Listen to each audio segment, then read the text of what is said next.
போனா உன் ஷால் இருந்தா கொஞ்சம் தொடமா குடமா. போனா ஷால் கொஞ்சம் போய் சாப்பிடமா, மணி 8ஆவது, மலை ஏத்திட்டு. இல்லைன்னா 9க்கா சாப்பிடலாமா நம்ம? சரி, 9:30. சரி, எனக்கு எத்து. ஆ ஆல்ரெடி. அது ஓகே. நீ போய் விளக்கு மலை ஏத்து. இங்க பெட்லயாச்சும் வந்து படுக்கணும் அதுக்கு. அந்த உள்ளியே கோழி முட்டை இடுற மாதிரி அங்கேயே பத்துன்னு இருக்கு என்னவா.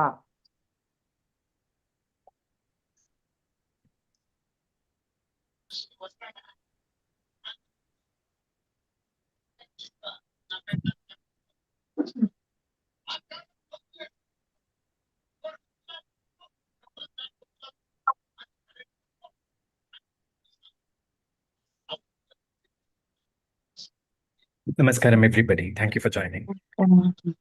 Namaskaram, Guruji.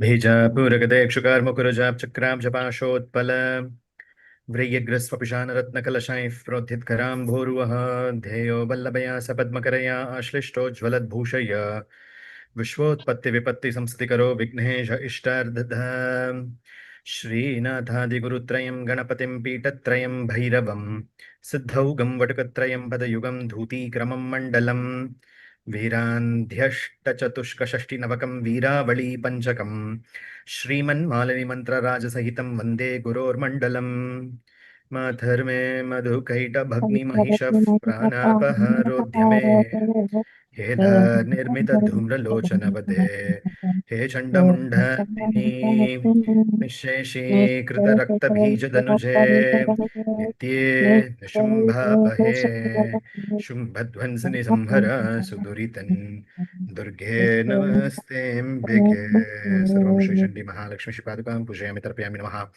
Sadgurum Shri Padukam Pujayami Tarpayami Namaha. Welcome all of you for another theory where we are continuing to understand the fundamentals of the Srividya from the theoretical perspectives. And today we will be discussing about Bhavanopanishad.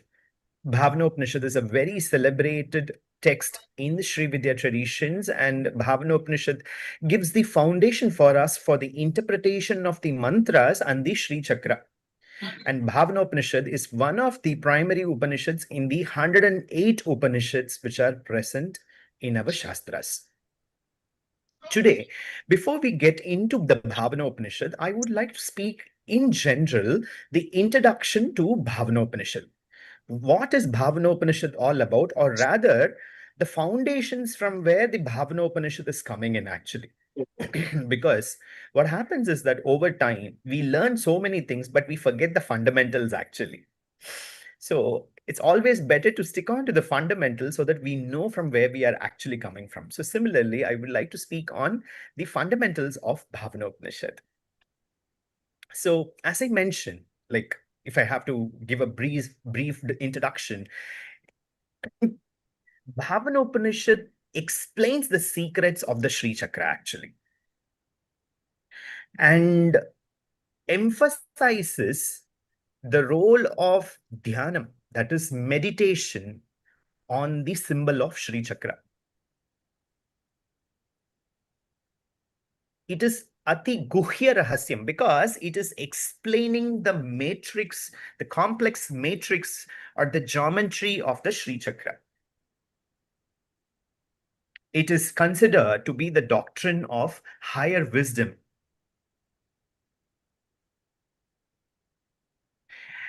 And about Bhavanopanishad, in other Upanishads like Muktiko Upanishad, very detailed understanding of Bhavanopanishad is given. Today, if we are able to talk about Sri Chakra, if we are able to interpret Sri Chakra, it is because of the foundations that is given in the Bhavanopanishad actually. Whatever primary interpretations that we do, it's all based on the foundations from Bhavanopanishad. And from Bhavanopanishad, the foundations that are described is actually taken further by our first and the foremost Acharya, guess who? Parasurama. So Parasurama, whatever interpretations which Parasurama gave for the text Bhavanopanishad, it became what is called as the Kalpa Sutras actually. Because Parashurama is obviously an authority actually. And Parashurama did not speak anything because he was God, he didn't speak anything on his own. He spoke on the authority of the Shastra, and that authority is Bhavanopanishad actually. And all these ideas are spoken in Muktiko Upanishad. In the Bhashyam or in the explanation of Muktiko Upanishad, this is very much elaborated.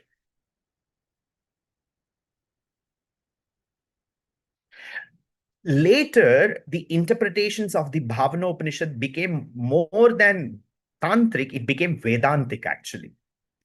Because of the large-scale adoption that the Tantra wanted in the mainstream society, because as you know, the Vamachara traditions actually, completely gave a very negative light to the tantric practices, and further because of the invasion and everything that happened, the entire dharma was questioned, particularly the tantra shastra practices were questioned.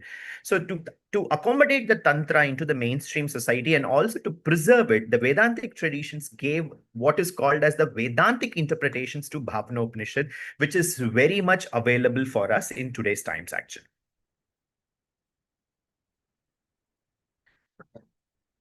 As I mentioned, Muktiko Upanishad is a minor Upanishad. It's not part of the major 108 Ashtotra Upanishads. It gives an existence that as many as 1080 Upanishads have the secrets encoded as what is actually spoken in the text of the Bhavana Upanishad actually. That is, there are 108 Upanishads and they are arranged in 5 major groups actually. 10 of the groups is belonging to the Rig Veda, and 32 is belonging to the Yajur Veda of the Krishna Yajur Veda division, and 19 is belonging to the Shukla Yajur Veda division, because if you know, the Yajur Veda is divided into 2 broad categories, the Shukla Yajur Veda and the Krishna Yajur Veda actually. And then 16 is given to the Sama Veda and 31 to the Atharvana Veda.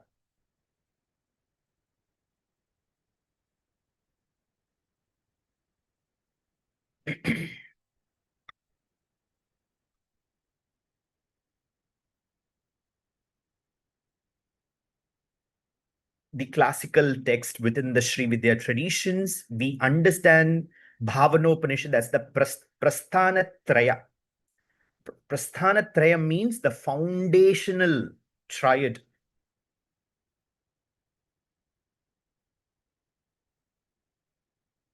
Of understanding the Upasana or the foundational philosophy that is there in Srividya.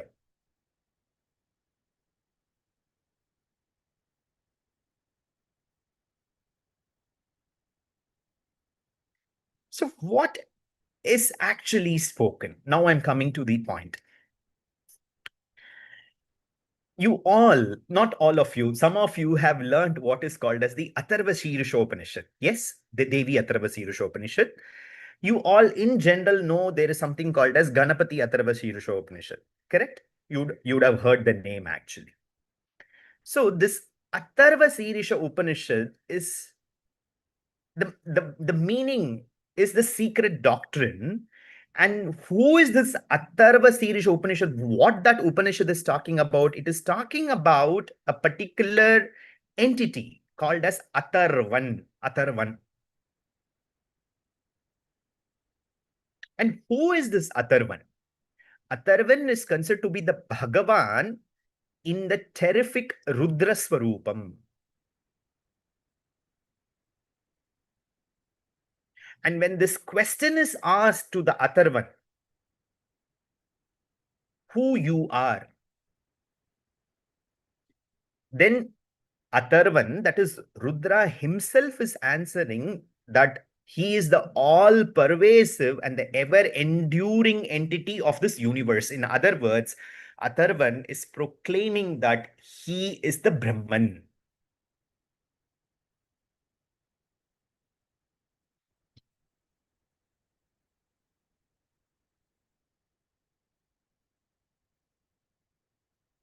And as a Brahman, as explained in this Atharvana Upanishad, this Brahman is responsible for the creation of this phenomenal world and all the multiplicities which is a part of this prapancham.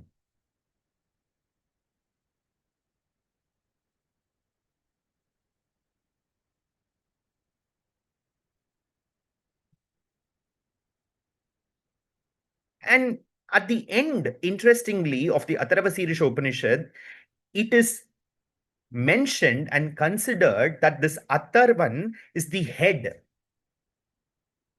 of the foundational philosophical, standpoint of the Tantra Shastras, actually. The entire philosophical standpoint of the Tantra Shastras. Itya aha Bhagavan Atharvashirishaha. And all the teachings that is coming is actually reflecting on the Brahma Tattvam or the Brahma Satyam.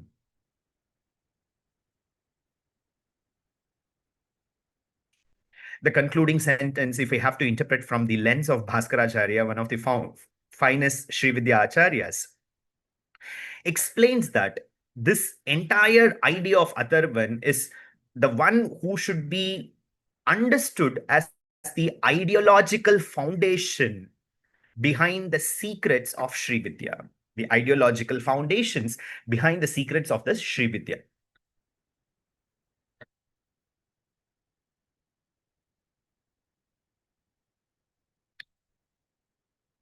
Bhavanopanishad, Atharvana Upanishad is everything a part of the Atharvana Veda.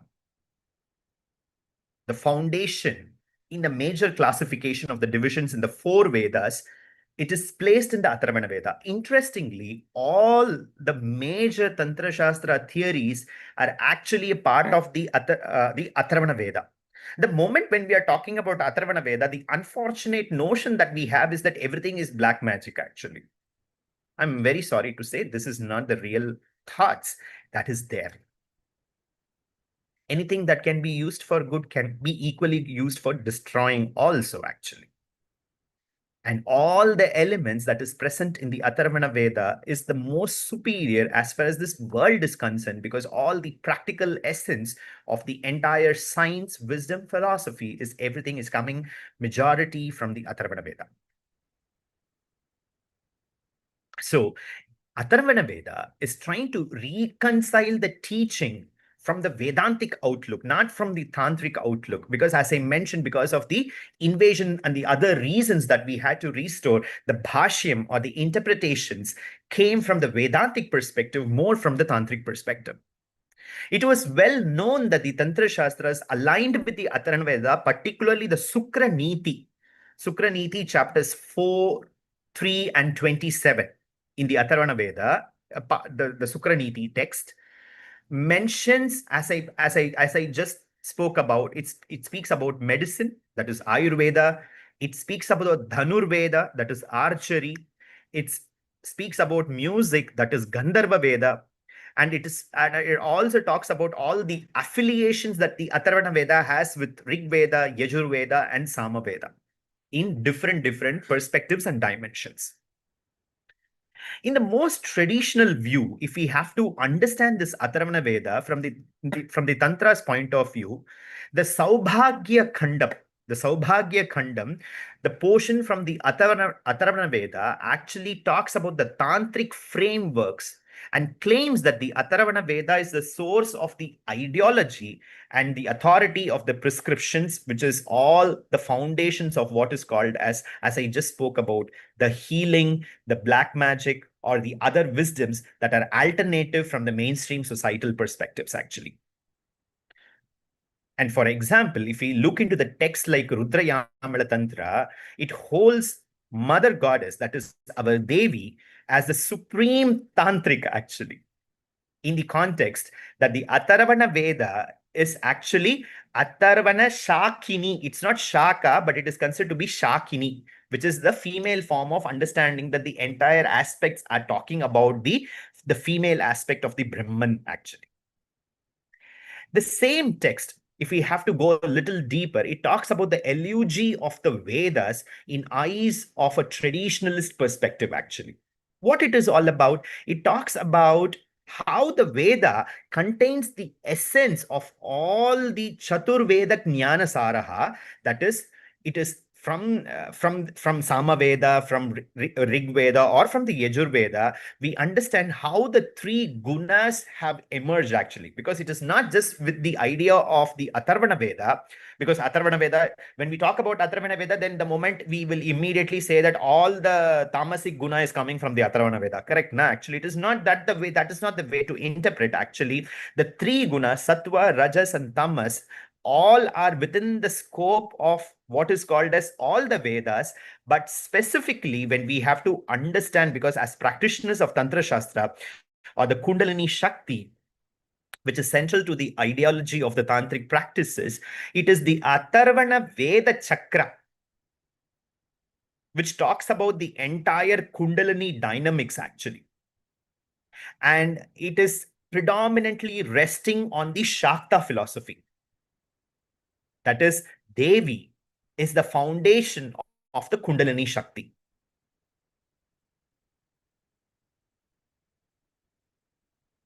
It cannot be definitely denied that, the continuing, the entire, because the entire idea of the tantric versus the Vedantic debates that we continue to talk about in terms of understanding the theoretical and the textual ideas that is coming in. But what we actually understand or we hold very fast is that Atharvana Veda and the Vedantic traditionalists who actually recognized all the other three Vedas couldn't get into the conflicts and that was emerging from the Atharvana Veda. That is the tendency or all the hesitations, all which were a part of the Atharvana Veda, because which quote unquote, which was considered to be danger or which was not considered to be a part of the mainstream society, was gradually gathering strength. And it was integrated into what was called as the practical aspects of understanding what is the scope of human nature. Because if this particular Veda is existing, it is definitely a part of the human nature. And human nature inherently has certain difficulties, has, rather we can say, some negativities. Rather we can put it in very normal ways as bad nature, bad behavior, bad habits. Yes or no? So how to understand these? So when I'm talking about bad, don't think something very, very big things and all. Even small aspect of being jealousy is also a bad habit only, if you have to put it in that sense. But we can't just like that go away from that act. Yes or no? So how to deal with them and how to channelize them is what is rather understood from a practical notion. It's like reversing the DNA actually. Like what can be done so that this entire DNA can be reversed, and how all these so-called natural tendencies that are part of the human self can be altered so that the human can become the divine actually, or rather human can recognize the divine in a very easy manner actually. Because the text recognizes the fact that as the Kali or the Yuga is going on evolving, the lifespan is decreasing actually.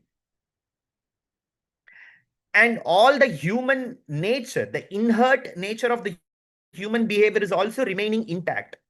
So within a limited time span, how can an individual evolve himself to the nature of divine or to understand divine is what the text is trying to describe.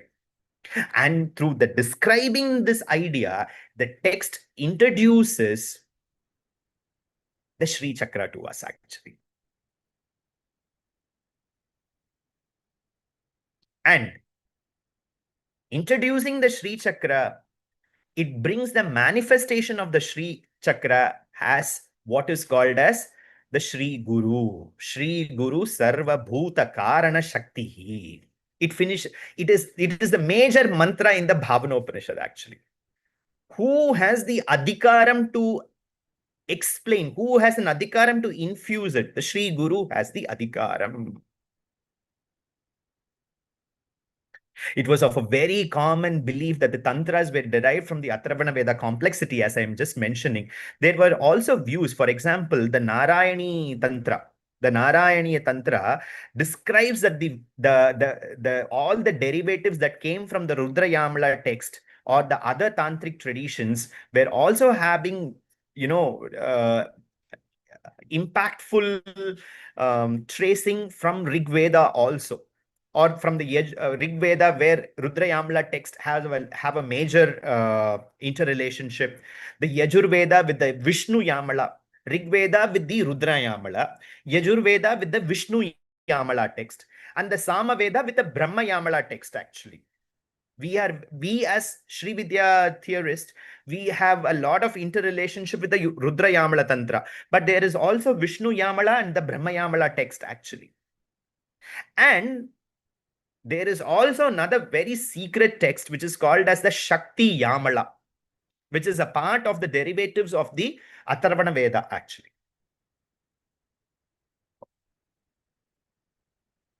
Further, some of the texts like the Kaka Chandeshwara Matha,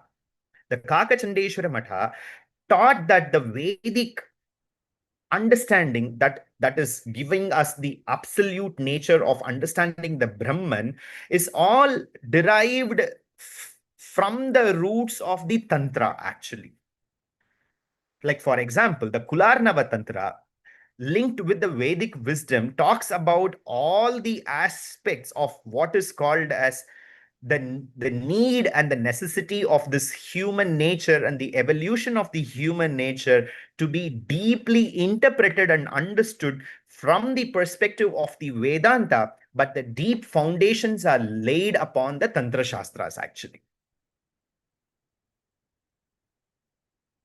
The Tantras, Bhavanopanishad also gets into the notions of understanding that the Tantra in due course was also deeply associated with the Puranic traditions actually, including the Upanishads. Because Puranas and the Upanishads were considered to be the final stages of the Vedic wisdom, or it has a kind of a restricted or a minimalistic scope. But even there, we see that all the substituted ideas that were there within the Puranic traditions. Why I'm calling the substituted traditions is that because most of the things, like I said, if you remember, I spoke about the cartoon effect. The foundations are explained in a simple cartoon manner, actually. So that we understand the foundations. But that is not the truth. We go much more detailed and deeper interpretations and understanding. Yes. For example, Shri Matre Namaha. What it is means, Shri Matre Namaha is Mata, Amma, correct? But is that the only meaning? Shri Matre Namaha? You have understood that Shri Matre Namaha means it is the entire universe we are talking about, because Ma comes from the word to measure actually. And what is being measured? The Anda Saracharam Prapancham is being measured there actually. And that one mantra, Shri Matre Namaha, is talking about the entire universe actually. Correct? Yes, day before yesterday, I explained in the concepts of the Lalita Sahasranama. So, all the ideas, the phenomenon that is derived in terms of mukti, in terms of swarga, in terms of what is the ultimate human goal, and all the aspects of jnana, and how to go through all these elements through what is called as ritualistic action, through karma, is what is well described in the Bhavanopanishad text actually.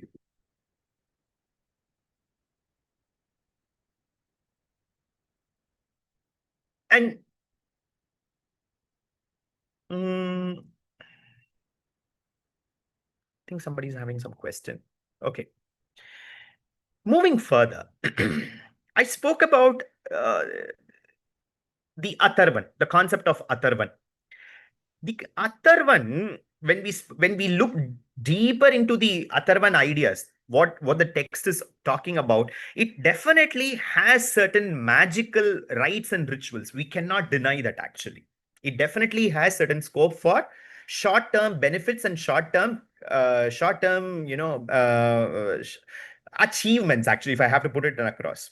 And they are all symbolically present in different ways, But trust me, to achieve those shortcut methods are much more difficult rather than achieving the long-term goals, actually.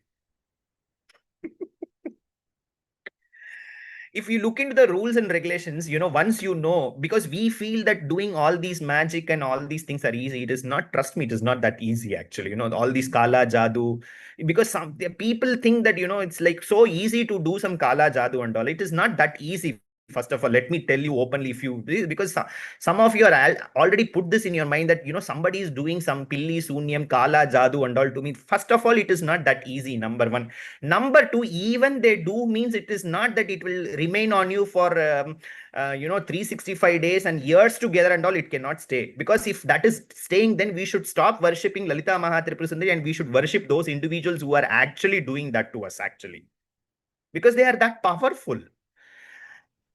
The Kala Jadoo, it can maximum stay on an individual for 3 hours to 7 hours to a maximum of 21 hours only, even if they master it, actually. To sustain it for 3 days, that he or she, that person has to actually 3 days, it is given in the text that for 3 days, if that magic has to sustain upon the other individual, the one who did the Kala Jadoo should actually shred 1/6 of the blood which is there in his body, actually.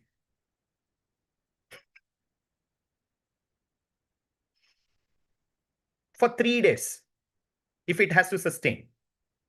For 7 days, then for 21 days, for 51 days, for 3 months, like that, it keeps going, actually. So for doing that, you understand the powers that is required, actually. Instead of doing all these things, we can go towards the path of mukti and moksham, actually.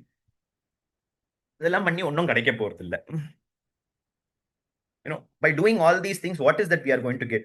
So if somebody is actually, if somebody is actually putting you into fear, saying that Kala Jadoo is there, that and this and there, please read the text, actually, and find out who can actually do Kala Jadoo, what is the qualification criteria, what are the things that needs to be done, and how far it can sustain. And by doing that, what will happen on the person who is doing, number one, and the one who is actually instigating to be done.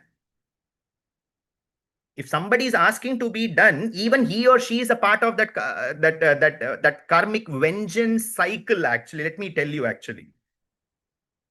So if any one of you is having these ideas, let me hand over all the classical text to you. Read it thoroughly. And it would be nice if you can, translate, reinterpret and write it so that we can all read it in a better manner, because I can talk on this more. It will be very interesting, but this is like totally waste of time, actually. The one who is really serious on understanding Devi, understanding what we are doing and how we are progressing, this is all actually a very funny thing. So please don't get into this idea of somebody doing Kala Jadoo and all. That is not really possible. It is more possible to do sadhana rather than doing those things, actually. But as I mentioned, the text talks about these ideas, actually.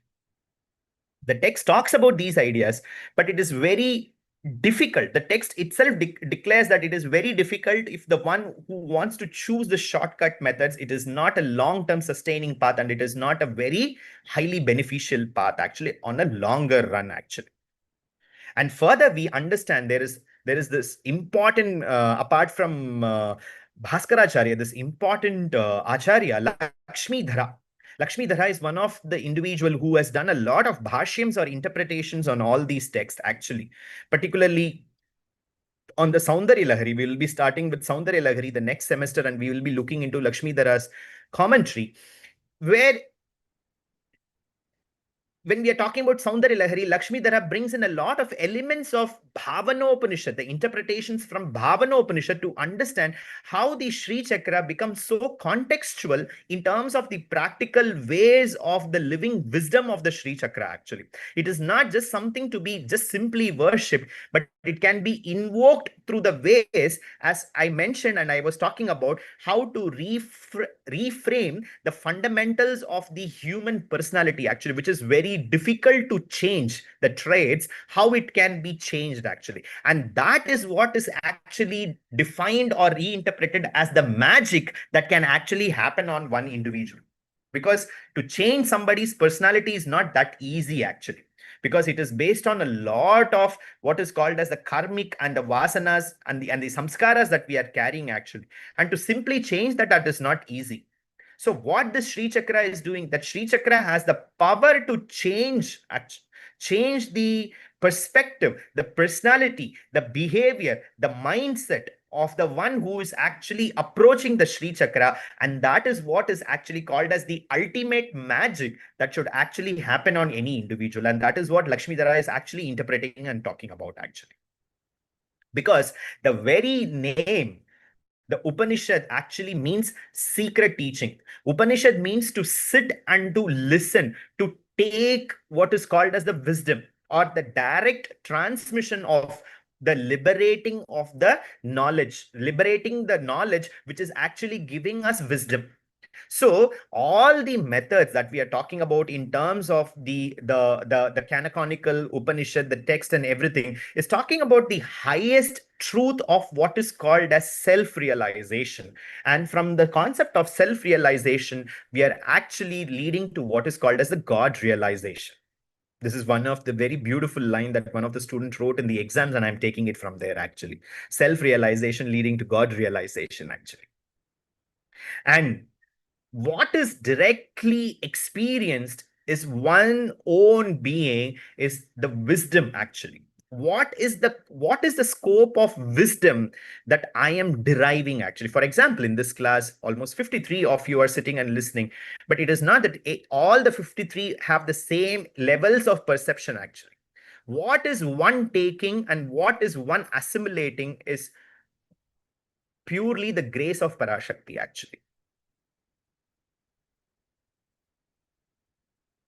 And the verbal understanding, that is Shravana, becomes purposeful reflection on the import of the significance of the text, that is Manana. And also Bhavanopanishad very clearly talks about that no matter, even it is so secret that even if somebody will explicitly talk that in front of an individual, he or she should have that required samskaram or the grace of Parashakti that he or she can actually understand it and interpret it and relive it actually.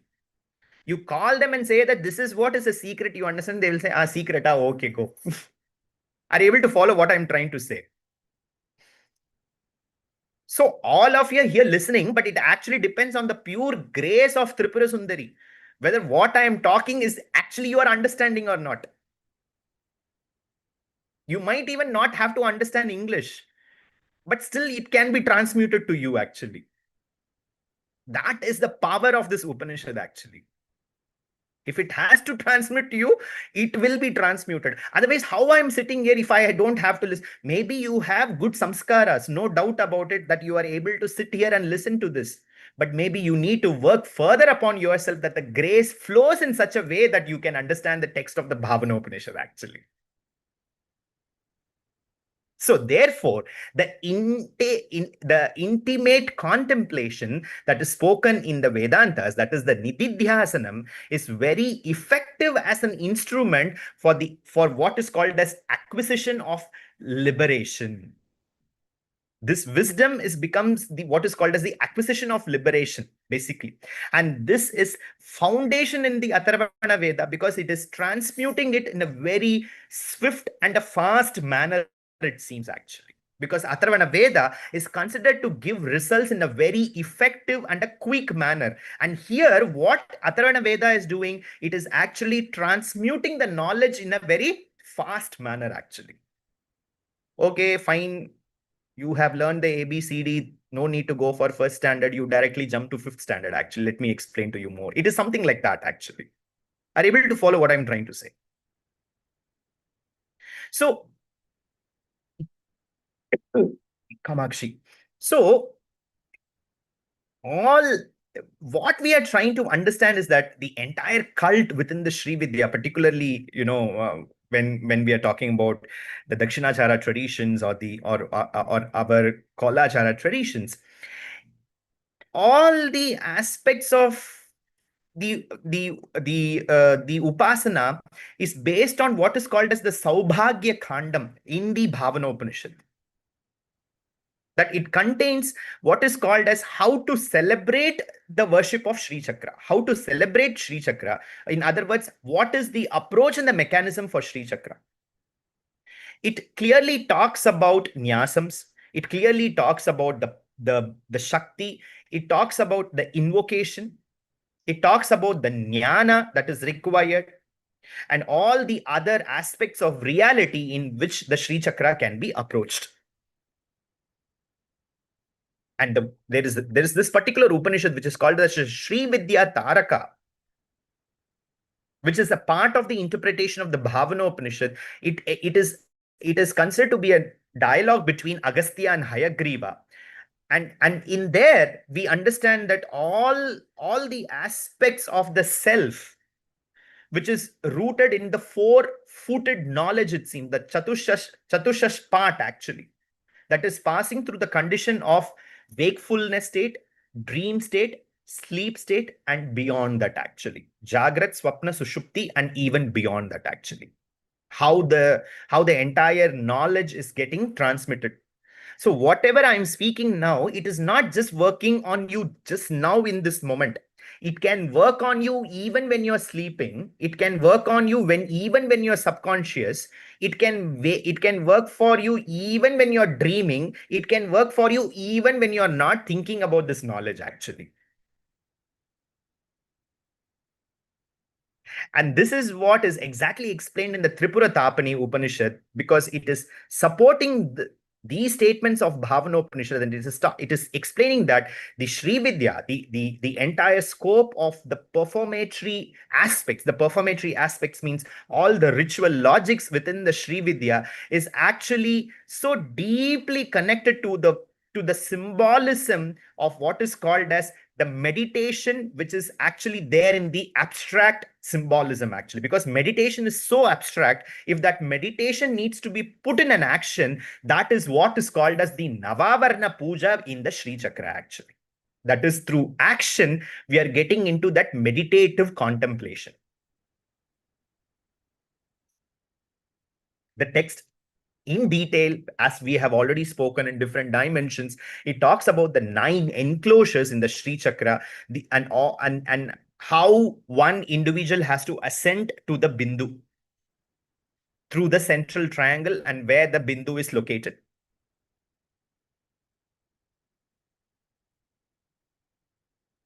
Interestingly, Bhavanopanishad talks about all the 4 mahavakyas and its interpretation within the Srividya traditions. Prajnanam Brahman, Aham Brahmasmi, Tattvamasi, Ayamatmanam Brahman. All these 4 mahavakyams are interpreted and spoken in detail to understand how these 4 concepts are so deeply and intricately related to the concepts of Sri Chakra. That is how Mother Goddess is the one who is the foundation in all these ideas, and how this is to be understood through what is called as the ritual logics.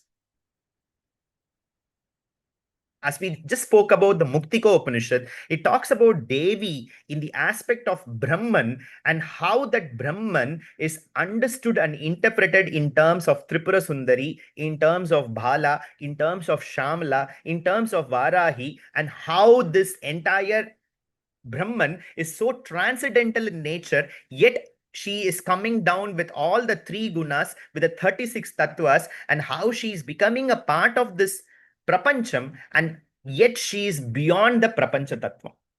And why is she coming to the levels of the prapancha tattvam? Because she wants to identify herself with her children or with the prapancham that she has created, so that the higher truths are revealed to the ones who are living in this temporary world, and they can decide to go back to the higher world actually.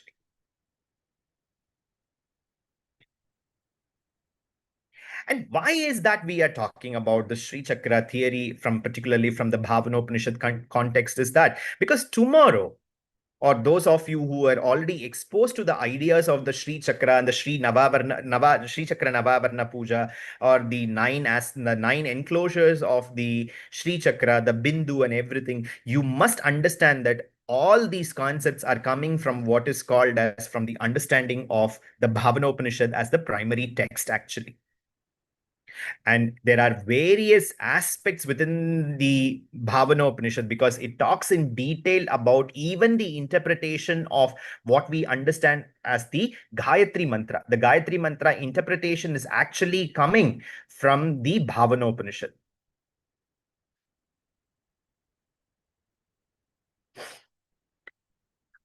Unlike the other Vedas, as I mentioned, Bhavanopanishad, which is coming from the Atharvana Veda Shaka, it actually discusses that, okay, fine, we are all wanted mukti and moksham. Fair enough. But it doesn't mean that we are rejecting this world, and it is giving a scope for us to understand and live a harmonious life in this world. And it gives a scope for us to discuss and understand health, longevity, wealth, power, and protection, actually. The Sri Chakra is also giving all these aspects for the one who is worshipping. The Bhavanopanishad text very clearly talks about that it is the individual's sankalpa, it is the individual's outlook, it is the individual's tattvartmika lakshanam, it is the individual's chosen guru is either giving all these aspects of Sri Chakra within the material world, or he or she is taken beyond these aspects, actually. The text is very clearly talking. Unless and until the sadhaka is not going to have a shreshta sankalpam. Shreshta sankalpam means if he or she is not having a firm sankalpa of what he or she is actually doing in terms of mantra japam, in terms of learning all these things, if there is no clarity, then everything is a kind of a hodgepodge, actually. Or if there is a clear concept of the material wealth and well-being, because this in today's time, the entire Srividya knowledge is actually meant for this predominantly. So all those derivative benefits, if you have to do the rituals and all the other mantra japam and everything in the right dimension, then you have the scope of manifesting what you wanted. Otherwise, this is purely transcendental in nature, and it is purely liberating. That liberation is not just beyond when you quit the body, but even when you are in the body, how to understand this liberation and how to understand the Shiva Shakti Tattvartmika Lakshanam within yourself, and how to be what is called as within the state of being a Jivan Mukta. The Bhavanopanishad very clearly gives the way, actually. So to all of you, I am telling this, you have to decide what you actually want, and you have to stand there as a firm stand you have to take, actually. This is one of the primary understanding that the Bhavanopanishad as a text is giving us, actually.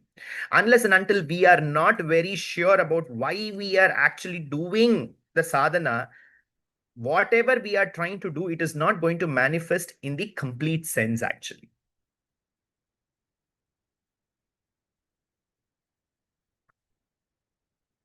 Clear to all of you?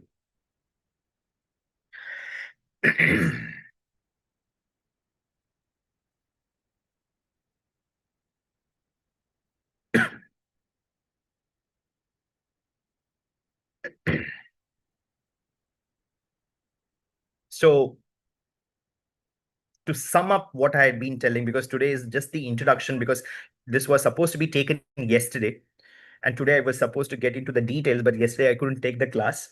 So to sum up, Bhavanopanishad is the foundation for Tantra Shastra, specifically the Srividya foundational understanding. And what it is giving us the understanding, it is giving us an understanding of what is the Sri Chakra and how to unlock the secrets of the Sri Chakra and how to adopt that secret and lead a life with that, actually. And all the other associated texts which are related to Bhavanopanishad is coming from predominantly from the Atharvana Veda. And from the Atharvana Veda, it is giving us a kind of an entire enduring ways of leading a life harmonious in this material world. It is also definitely talking about certain, what is called as certain shortcuts, which is no doubt about it, but the shortcuts are also explained with all the pros and cons that are involved in it. It is talking in detail about the one who should actually aspire for mukti, who should actually aspire for moksham, and how she or he is actually taken within the fold, even when he or she is actually not knowing. When the right time comes in, they get everything. Like, for example, you never thought that you will be learning all these things in our Mahavidyalaya, correct? But no, like it is happening. So this is what it is called. This is what is the power of Bhavanopanishad, basically. So, and that way, it is actually discussing the four mahavakyas. It is explaining the four mahavakyas in the ritualistic sense, also from the theoretical point, but from the ritualistic sense, as how the interpretation of the Prajnanam Brahman or Aham Brahmasmi or Tattvamasi or Ayam Atmanam Brahmam is all within the Bindu, and how to approach that Bindu through various ways, particularly through the Sri Chakra Navavarna Puja or the meditation on the Bindu through the Mula Mantra, and how to take it above the human sensibility, which is the foundation for the Bhavanopanishad text, actually. How to go beyond the human nature and how to attain that divine is what is well spoken within the Bhavanopanishad text. More to come as we progress in the textual traditions. I hope this helped all of you, and continue to learn. And I would like you to make notes and bring together all these elements so that we will progress one by one. Put the date and write the notes and keep, because there will be continuity of series of lectures will be coming on Bhavana Upanishad and other important texts like Tripura Rahasya, Parashurama Kalpasutras and everything. That it's an ocean, and we are taking classes almost every day to try to cover it in a very systematic manner. So try to take notes and keep, otherwise you just listen from here and you leave it here, So if you write and keep it, you will have it for your interpretations. And some of you have started beautifully interpreting and connecting so many dots in your assignments. I'm very happy to see, as compared to the last time, this time the assignments are much more refined to those who are coming up. Hundreds are learning, it is fine. But even if one is going to understand these concepts and come to the level of what is actually expected to understand the learning outcomes, I would truly feel that all the time that I am investing and all the other senior students they are involved in investing is worth, actually. And it is not just one. There are many of you are here, and please continue to learn. Thank you so much. Let's finish the class with Mangalam. सर्वमङ्गलमाङ्गल्ये शिवे सर्वार्थसाधिके शरण्ये त्र्यम्बके गौरी नारायणि नमोऽस्तुते। जयन्ती मङ्गला काली भद्रकाली कपालिनी दुर्गा क्षमा शिवा धात्री स्वाहा स्वधा नमोऽस्तुते। ॐ शान्तिः शान्तिः शान्तिः। हरिः ॐ श्रीगुरुभ्यो नमः। हरिः ॐ सर्वं श्रीचण्डी महालक्ष्मी अर्पणमस्तु। तथास्तु। Thank you so much. Namaskaram. Thank you, Guruji. Thank you so much. Thank you, Guruji. Thank you, Guruji. Thank you, Guruji. Namaskaram, Guruji. Thank you. Thank you, Guruji. Namaskaram, Guruji. Thank you, Namaskaram, Guruji. Guruji.